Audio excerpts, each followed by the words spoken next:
네, 이슈 분석 시간입니다. 오늘 첫 번째 이슈는요, 비트코인 강풍이 민간인 사찰 의혹 논란으로 번졌다는 내용입니다. 저희는 뭐 정치적인 거에 별로 관심이 없고요.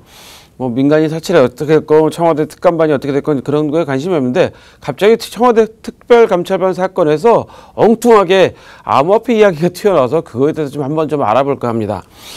이번에 검찰 수사관이 언론에 제보하면서 보도가 되면서 좀 확대가 되는 내용인데요. 내용을 좀 그 언론 보도 내용을 잠깐 살펴보면 참여정부 인사들이나 그 가족들에 대해서 그분들 표현 그대로 하겠습니다. 그러니까 가상화폐 투자 동향을 좀 확인했다. 근데 그 언론 보도에 그 제보한 걸 보면 실명까지 지금 현재 나와 있어요. 고건 전 국무총리 아들 고진 씨, 변양균 전 정책실장, 청와대 정책실장, 그다음에 진대재 전 정통부 장관, 그다음에 변양호 전 재경부 국장, 뭐 이런 식으로 실명까지 현재 나와 있는 상태라서 이분들도 상당히 황당하실 거라고 좀 생각은 되는데, 이 문제에 대해서 이제 김의겸 청와대 대변인이 어떤 얘기를 했냐면 청와대에서는 결코 정보 수집 지시는 없었다라고 이제 부인을 하셨습니다.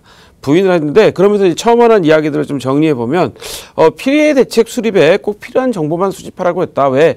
그 당시에 암호화폐가 투기가 과열되면서 그러니까 참여정부에 계신 분들도 뭐 이런 거에 관련이 있다는 소문들과 풍문들이 워낙 많았기 때문에 그렇다면 그러면 현재 대책을 수립하기 위해서는 필요한 정보니까 수집해라라고 했다는 얘기죠. 그렇게 얘기를 했는데, 사실 1월달 작년 1월달에 금년 1월이죠. 금년 1월달 금감원 직원이 매매 차익 문제하면서 이런 문제들이 주장이 된 거죠. 왜냐하면 금감원 직원이 투기대책 발표되기 전에 한 40분간 그 사이에 뭐 매매를 많이 해갖고 이익을 얻었다. 그래서 그 당시에 뉴스를 보면 실제로 이익을 취득했다. 뭐 이런 이야기들이 많았거든요. 그래서 어떻게 할 것이냐, 뭐 이 금감원 직원이 알고 한 것이냐, 모르고 한 것이냐, 뭐 이런 것도 당시에 논란이 좀 있었거든요. 그래서 금감원장이 사과도 하고 뭐 이런 문제까지 생긴 상황인데, 그 당시에 뭐 참여정부 관련자들이 혹시 관련돼 있다는 풍문이 돌아서 지금 청와대 입장에서는 이걸 자칫하면 많은 피해자들을 양산할 수 있겠다라고 해서 정보를 수집했다라고 이제 청와대 입장은 그런 거고요. 검찰 수사관인가요? 그분은 뭐 아니다. 뭐 난 이런 것까지 다 지시받았다. 뭐 이렇게 현재 폭로를 한 상태고요. 근데 정리를 해보면 그 당시에 왜 그런 얘기가 나왔냐면 유시민 지금 노무현재단 이사장이죠. 이분이 이제 TV에 출연했을 때 그때 아마 상당히 여러분들도 많이 관심 있게 보셨을 텐데 JTBC인가요? 거기 출연해갖고 카이스트 박사님하고 막 토론을 그때 벌였었죠. 그래서 막 어떻게 표현을 했냐면 비트코인 열풍을 어떻게 비교했냐면 뭐 네덜란드의 튤립 버블, 뭐 그다음에 참여정부의 바다 이야기에 막 비교를 했습니다. 막 비교를 하게 되니까 막 사람들이 그때부터 혹시 지금 바다 이야기하고 관련 있는 거 아니냐라는 그런 풍문이 많이 돌게 되고 촉발을 시켰다는 거죠. 사실 뭐 그 당시 바다 이야기를 잠깐만 이야기하면 당시 바다 이야기 문제 때문에 한명숙 국무총리가 사과를 하시고 노 전 대통령께서도 뭐 송구하다는 표현까지 써가면서 말씀을 하신 적이 있죠. 근데 사실 바다 이야기도 돌이켜 보면 게임이 문제가 되는 건 아니고요.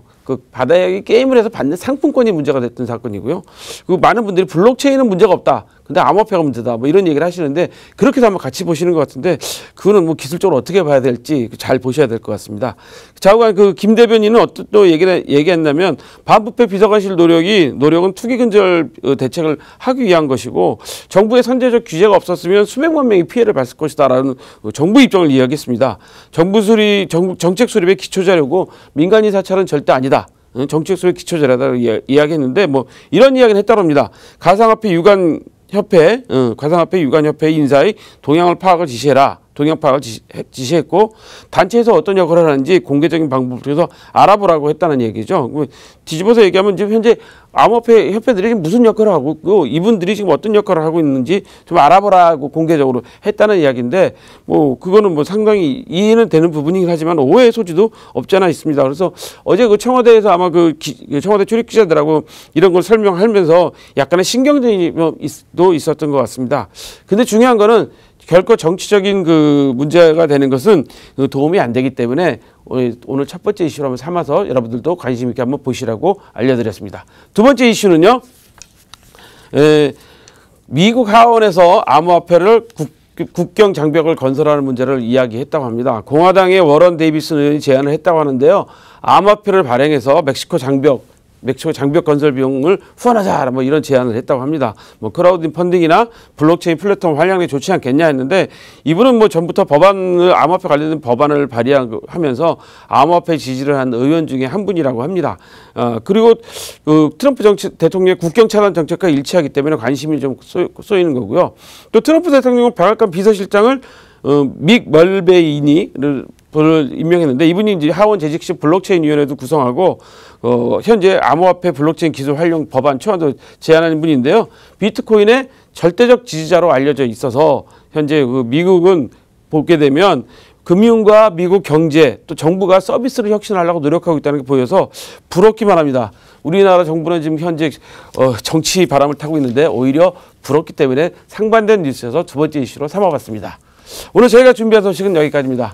참고로 본 방송에서 제공하는 정보는 투자 판단의 참고 자료일 뿐이며 암호화폐 가치 또는 상승 하락을 보장하지는 않습니다. 오늘 시청해주신 여러분 고맙습니다.